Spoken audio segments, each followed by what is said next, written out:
ladies and gentlemen, and welcome to Moxie's first ever how to get to power level 25, the fastest here in Vault Hunters. Yes, today I'm going to be teaching you how to basically go from level 0 to level 25 so you can have a stress-free life here in Vault Hunters, because I know for beginners it is very tough for you guys to figure things out. But in order for us to get there, unfortunately, we've got to go back to school. You're going to want to go ahead and use your 5 skill points up there at the top right on the big 5 that you are going to need that are very important. So what you want to do is press H on your keyboard. Then you're going to go over here to this tab at the very top where it says abilities. You're going to want to go ahead and use a 1 skill point on Vein Miner. You're going to want to use 1 skill point on Cleanse. You're going to want to go ahead and use 1 skill point on Dash. You're going to want to go back to the tab up here where the book is and click Talents. You're going to want to put 1 point into Speed. And you're going to want to put 1 point into Twerker. Trust me, these are going to save your life, and it's going to be so worth it in the beginning stages.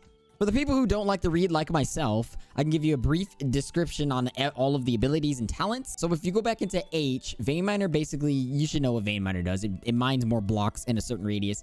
Cleanse basically clears out any negative effect. So you're going to want this because you'll get witches in your vaults, and poison is not fun. Trust me. Dash allows you to dash forward in the direction the player is facing. Twerker basically allows you to grow crops faster so you can get those recipes done as quick as possible.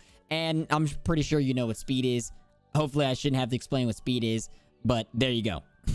So first things first, what you want to do is go ahead and find yourself some of these vault rocks here. You could find them at Y equals 5. Or you can find them at Y equals 7, but I tend to find them at Y equals 5 the easiest. So then after that, you're going to want to go ahead and get yourself some obsidian so you can then make yourself another portal. Then once you get yourself another portal, you're going to want to come over here and get some blackstone from the nether.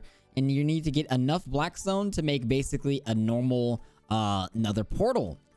Just like so. I made this a little bit bigger, obviously, but it's just basically, you know, your normal 10 that you need to make another portal. Then you're going to want to go ahead and get yourself a vault altar, which is going to take a little bit more time, but if you could speed run, it should be no problem. You need to get 4 purple blocks, 4 obsidian, and 1 diamond block in order to make one of these. Then once you got your vault altar crafted and placed down, you're going to want to go ahead and get yourself some vault rocks that you got earlier in the game and place it down into the altar. Then it'll give you a recipe to complete. Once you've completed your altar, you're going to then want to apply a button or a lever to it so you can then get your lovely nice crystal to pop out of the altar here. Just like that. Now, I bet you some of you are wondering, what type of gear do you need? Do I need iron? Do you need diamond? Do you need netherite? Fully enchanted? Not enchanted? Well, listen, I'm going to give you those tips right now. So in my opinion, when I first started vaulting, I only used iron gear and a diamond sword. That's it. Didn't need anything else other than that. Of course, everybody has different skill sets of the game, so not everybody can run iron armor, but that is just a tip that I'm giving you because it's fully doable in iron armor. With that being said, if you want to be an overachiever, you can go ahead and get all netherite gear and put all of your, you know, basic essentials on here. Unbreaking 3, Protection 4, Aqua Affinity, Depth Strider, Respiration 3, and Feather Falling 4. And I do recommend putting Smite on your swords because 80% of the enemies in the vault are basically smiteable, except for the robot. So if you want to bring an extra sword, you can also bring one with Sharpness 5 as well. So one thing I want to point out, there is no natural regen in the vault, so you want to bring in some instant health potions, whether they are the regular bottled ones or the splash potions.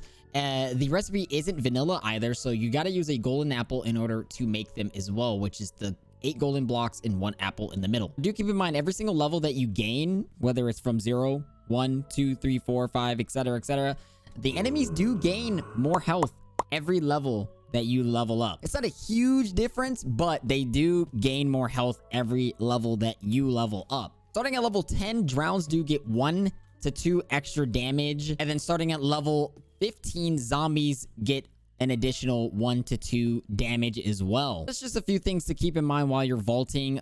Don't stand still, watch your back, and just be careful at all times. And you should be good to go. I mean, every single vault, you'll be able to come out successful. With that being said, I'm going to go ahead and demonstrate what it's like to play a vault at level 0 with iron armor and a diamond sword. So basically, just your generic stuff. We are playing on hard mode as well. So this is just a little taste that you'll get once you enter the vault at level 0 with iron armor. What you want to do is make sure you go ahead and mark your map here at the portal. That is very important. Figure out what your keybind is to set waypoints, because if you can't make it out alive, you want to go ahead and make it back to your portal in time. So I'm going to go ahead and demonstrate what it's like to get hit by a zombie here. Here goes a zombie. I am wearing all iron armor, no enchantments or anything like that. And if he hits you, he does no damage. Hits you again, no damage. Hits you again, he does half a heart. So you can go ahead and take him out pretty quickly here, even just with a diamond sword with nothing on it. Now I'm going to demonstrate what it's like to use a Smite 5 sword inside of the vault with the same set of armor. And look at that, we got ourselves a speedy, easy vault. Wow, that's actually pretty good. All right, so we've got a zombie here. As you can see, we are one-tapping them. As you can tell from the last vault, we had to do 1 to 3 hits in order for them to unalive.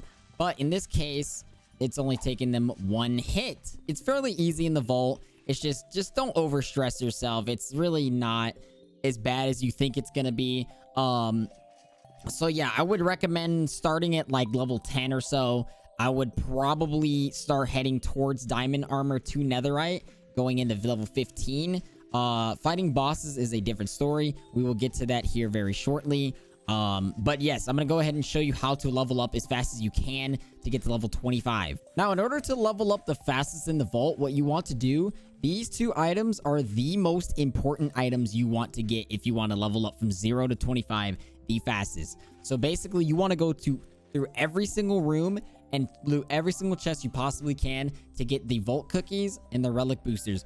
You get these 2 items here, and you will level up from 0 to 25 in no time. Of course, all these other items here on this board are very important as well. These are the items you want to look for the most as well in the vaults. Power bars and speed bars are super important when it comes to fighting bosses as well.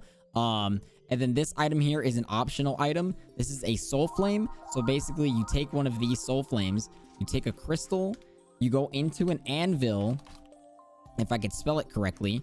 You put it in an anvil, and you combine the crystal with the anvil to put afterlife on it. What does afterlife do? Afterlife basically restores all the items that you brought into the vault in case you die. And if you die with the items in the vault, you'll get all of them back. So you won't lose anything. You just lose all the items that you collected throughout the vault. You just won't lose all the items you brought in to the vault. So yes, leveling up from 0 to 25, you want to collect these 2 items the most, as much as you can. And I'll show an example where a lot of the chests and stuff like that are to get these easier. Rooms like the spider room are really, really good when it comes to wanting to get as many relic boosters and cookies as possible, because these rooms will always have gilded and regular chests at the very top of the room. Of course, you can get trapped like that. So you can get cobalt apples. You can get the netherite scrap, a really good relic booster right here already. See, there goes 2 more relic boosters, another cookie and a relic booster, nothing there, and a trap. So yeah, just be careful of the traps. Get as many relic boosters and cookies as possible, and you should be good.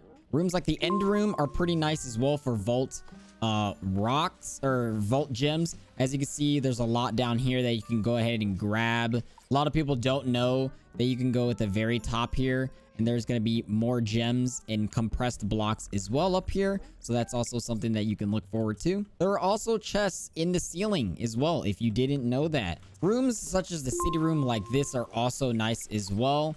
You can go down into the sewer and find a bunch of gilded chests down here.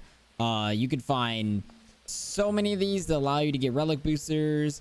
You can get bronze, vault cookies like that. So just try to push for as many rooms that have guaranteed chests as possible. Spider rooms are really good for that.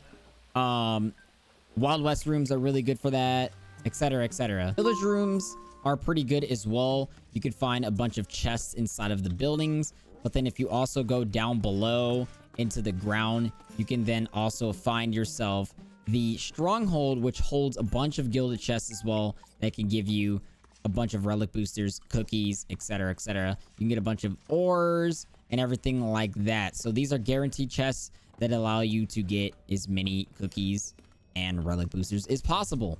Tree rooms are great for also getting vault cookies and relic boosters as well, because they have so many chests inside of this tree.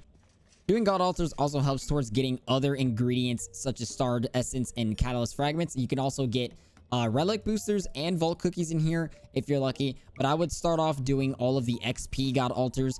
Early on, I would get on Tenos's good side because if you would do all of the XP altars early on and get a higher favor with Tenos, it'll be very, very, very useful in the future because you get luck perks. Another method of leveling up faster as well as killing bosses at the early stages. I'm only wearing the iron armor set, but you might want to get diamond armor with full protection and all that, or netherite with full protection and everything on it as well if you want to maximize your defense against the bosses, because they're not easy. But in order to defeat them, you might want to have some speed bars, some hardy apples, some golden apples, a power bar, jade apple, and a cobalt apple with your smite 5 sword. I will show you right now. Max out your hardy apples so you can fight the boss easier, and then use a golden apple. Boom. And then you can fight the boss. He does tend to hurt, but as you can see, I'm doing a lot of damage to him with the set that I have at level 0. Make sure you do grab the boss crate as well. That is very important because you will get vault cookies and relic boosters. After we kill the boss, you can see our bar at the bottom has went up significantly, almost to level 1. And then as you can tell as well, we got 2 vault cookies in here, which are pretty good towards our level. We can then eat them. Boom, boom. And now we're at level 1. So yeah, I mean, that's pretty much everything you should need to know about leveling up from the level 0 to 25. I know it took a little longer to get to it, but I wanted to give you guys the basics of, you know, understanding the vaults and getting into the vaults pretty smoothly and easily, stress-free. Thank you guys so much for watching. If you haven't already, make sure you guys go follow my Twitch. It'll be linked in the description and pop up on the screen. I stream every day, Monday through Saturday from 8 o'clock p.m. Eastern Time to 11 o'clock p.m. Eastern Time. We just hang out over there. So if you want to pop in and say hello, go ahead and do that. Leave me a follow. But yeah, thank you guys for watching. Hopefully you guys did enjoy and learn something from this, and I will talk to you in the next video. Peace out, guys.